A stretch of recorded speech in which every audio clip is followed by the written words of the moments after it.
Sering nggak sih waktu kita lihat berita atau kejadian di sekitar kita, rasanya kok dunia ini acak-acakan banget ya? Kayak semuanya terjadi gitu aja, tanpa ada sebab yang jelas. Nah, di sini kita bakal ngebongkar sebuah cara berpikir yang mungkin bisa mengubah cara pandang kita soal itu. Kita akan belajar menemukan fondasi-fondasi tak terlihat yang diam-diam mengatur semua kekacauan yang kita lihat.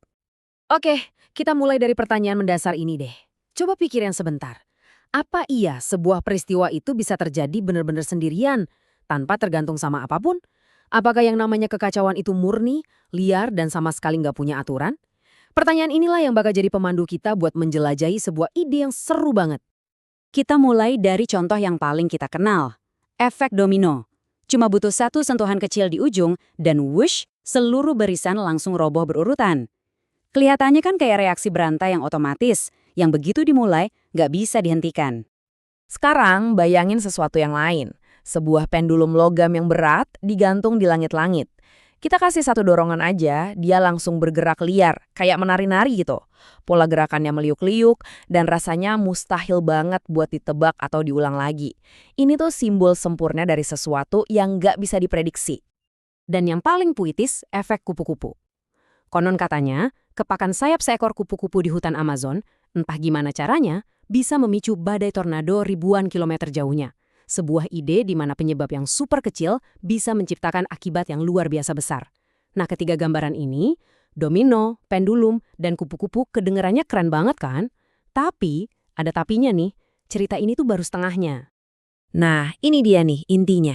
Seringkali kita tuh saking asyiknya nonton pertunjukannya, kita sampai lupa sama panggungnya. Kita fokus ke domino yang jatuh, pendulum yang berayun liar, atau badai yang ngamuk, tapi kita kelewatan sesuatu yang jauh lebih mendasar.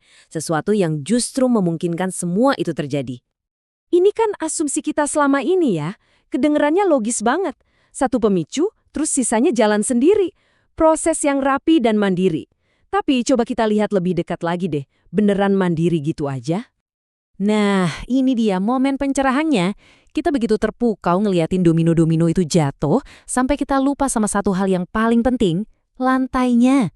Tanpa ada permukaan yang rata dan stabil, nggak akan pernah ada yang namanya reaksi berantai. Lantai inilah fondasinya, jangkar tak terlihat yang bikin seluruh pertunjukan itu bisa ada. Tanpa lantai, domino itu ya cuma tumpukan balok biasa. Sama persis kayak domino tadi, cerita yang kita pegang soal pendulum ini adalah tentang kekacauan yang murni. Kita ngebayangin gerakannya tuh benar-benar bebas, liar, tanpa batas. Seolah-olah begitu disentuh, dia lepas kendali sepenuhnya dari aturan manapun. Tapi coba deh perhatikan lagi.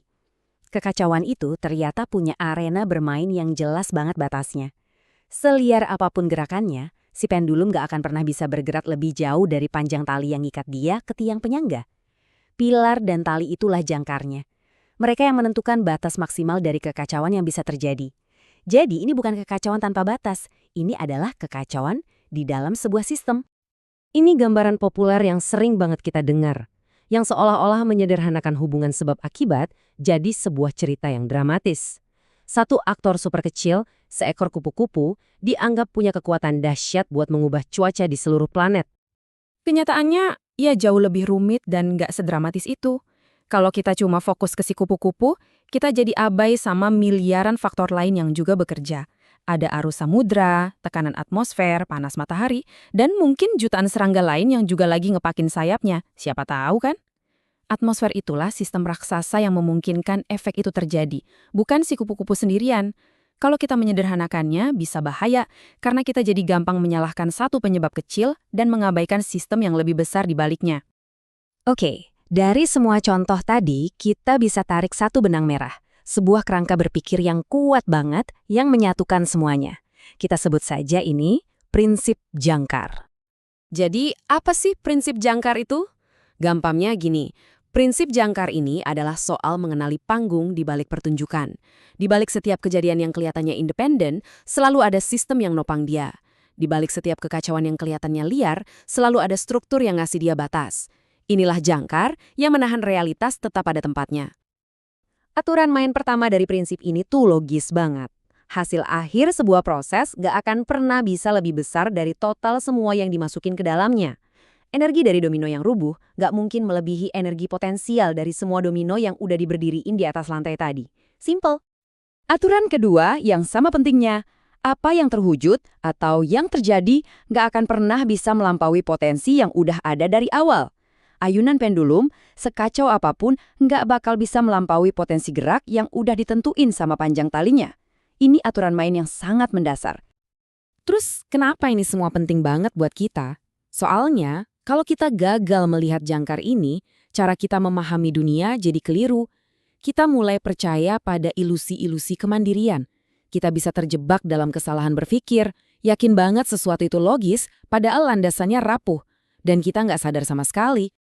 Nah, sekarang ayo kita pakai cara berpikir ini buat ngebahas topik yang lagi panas-panasnya saat ini, kecerdasan buatan atau AI. Ada banyak banget kan kekhawatiran, sekaligus harapan besar seputar teknologi ini. Ini dia pertanyaan besarnya kan, apa AI bisa jadi makhluk baru yang mandiri, yang melampaui penciptanya, dan bahkan menciptakan potensi yang nggak pernah kita bayangkan? Yuk kita coba bedah pakai prinsip jangkar. Kalau kita lihat prosesnya, jangkarnya tuh kelihatan jelas banget. Manusia, kitalah yang mendefinisikan potensi AI. Apa yang bisa dia pelajari dari data yang kita kasih. Kitalah yang membangun strukturnya, algoritma, dan aturan mainnya. Tugas AI adalah menjalankan atau mengaktualisasikan potensi itu, tapi dengan cara yang jauh lebih cepat dari kita. Jadi, poin krusialnya ada di sini. Keajaiban AI itu bukan pada kemampuannya menciptakan potensi baru dari nol. Keajaibannya ada pada kecepatan supernya dalam memproses dan mewujudkan potensi yang sudah kita tanamkan di dalamnya. AI itu akselerator potensi manusia yang luar biasa, bukan pencipta potensi baru yang bisa melampaui jangkarnya. Ingat kan? Output tidak bisa melebihi input. Memahami prinsip jangkar ini bukan cuma buat teori-teorian aja loh. Ini tuh alat yang praktis banget, kayak kacamata baru yang bisa kita pakai setiap hari buat menganalisis informasi dan mengambil keputusan yang lebih cerdas. Jadi, ini yang bisa langsung kita terapkan mulai hari ini. Setiap kali kita dengar sebuah klaim besar atau cerita yang kedengarannya luar biasa, berhenti sebentar dan tanya, apa jangkarnya? Apa fondasi atau sistem yang bikin ini bisa terjadi? Jangan gampang percaya sama cerita tentang keajaiban atau kekacauan yang terjadi tiba-tiba. Dengan mengingat ini, kita bakal lebih tajam dalam melihat landasan argumen yang mungkin lemah atau nggak lengkap. Sebagai penutup, saya mau ninggalin kalian dengan pertanyaan ini. Coba pikirkan tentang pekerjaan Anda, industri tempat Anda berkecimpung, atau bahkan dinamika di dalam keluarga. Jangkar-jangkar tak terlihat apa, bisa berupa aturan, teknologi, atau asumsi bersama yang sebenarnya lagi mendefinisikan apa yang mungkin dan tidak mungkin terjadi di sekitar Anda. Coba deh mulai cari jangkar itu, dan Anda akan mulai melihat dunia dengan jauh lebih jernih.